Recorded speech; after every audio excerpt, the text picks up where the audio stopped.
so fortunate to have had a handful of islanders who documented and photographed the making of Jaws.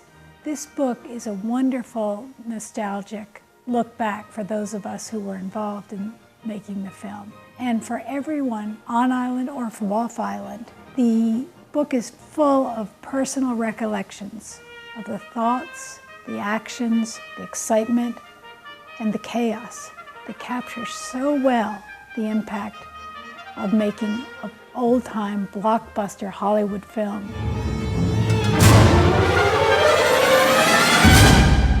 I started collecting Jaws memorabilia back in 1975 when I first saw the movie when I was 9 years old. Some of the items in my collection are like rubber sharks, toys, games, books, magazines, all from a lot from 1975, a lot of rare stuff. Well, my original idea for the book was back in 2005. My plan was to only have the book done only in photos, showing the making of the movie Jaws only in photos, with a foreword and an epilogue, and that's it. Well, that was around the time that I started coming to Martha's Vineyard a lot and meeting all these local people who just happen to have photos that they took during the making of the movie, hoping that someday this will become a coffee table book. One of the first people that I did meet while I was coming to Martha's Vineyard looking for photos was Edith Blake, and she is just known to have hundreds of photos that she took during the making of Jaws. She was here from beginning to end, from the very first day of production to the very last day of production. So our book was basically founded with her photos originally. It just snowballed into other people that we met. The making of the film had a lot of impact on the island because there were so many people involved in it. People came from all over to be in it. People that were here were in it. They married people because they were in it. It did a lot for a lot of people. A big production, and it lasted, as I say, forever. One of the best finds that we got for the book was Carol Fligger's 8mm home movies. During the summer of '74, we lived next door to the cast and crew of Jaws, and it was just a wonderful experience. Every time that my 4 children were cast as extras, I took my Super 8 camera with me, and we got shots of the crew and a lot of wonderful, memorable movies. The movies that I took are going to be part of the book, and I hope they will be enjoyed by everybody. Well, while I was making these trips to Martha's Vineyard, I was introduced to Matt Taylor. I was looking for a writer to do the forward and afterwards, and so we started working together.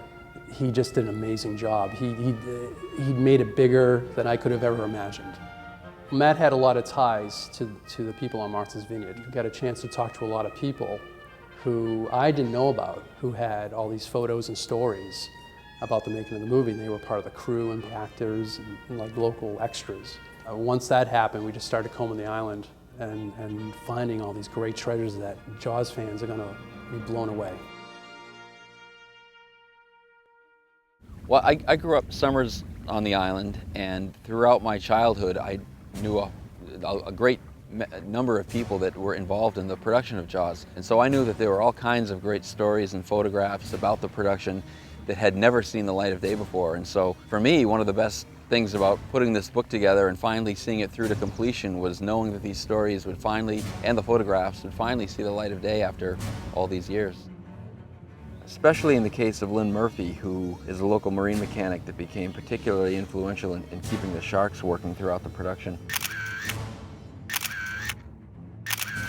And because there was 2 sharks, there was a rack shark, one that was stationary, then and the other one was the shark we took out and towed it behind my boat. But there was a lot of work to keep our propeller disturbance in the water out of the scene.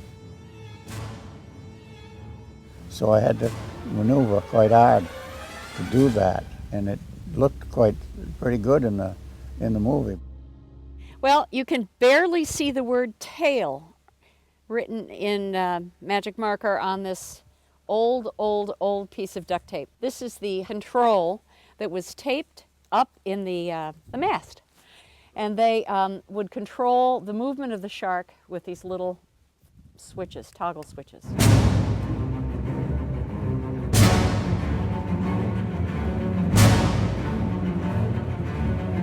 Well, this is a piece of the Orca 2, which was the prop that was used and made on site in Edgartown that summer that became what was known as the sinkable Orca that could sink on cue.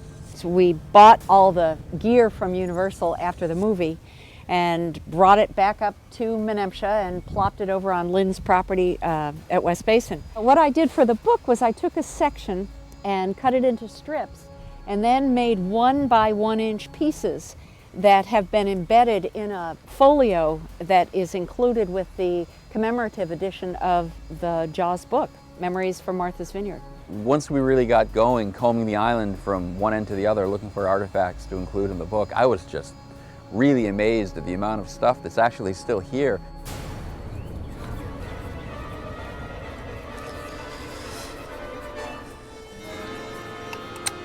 This is the original gun that was loaned to Bob Matty for the movie Jaws. This is the harpoon dot that goes on the end. In the movie, what they did, they just tied the line onto here, went to the keg, and then just fired it off. And when you fire it off, the dot comes off, and that's what goes into the shark.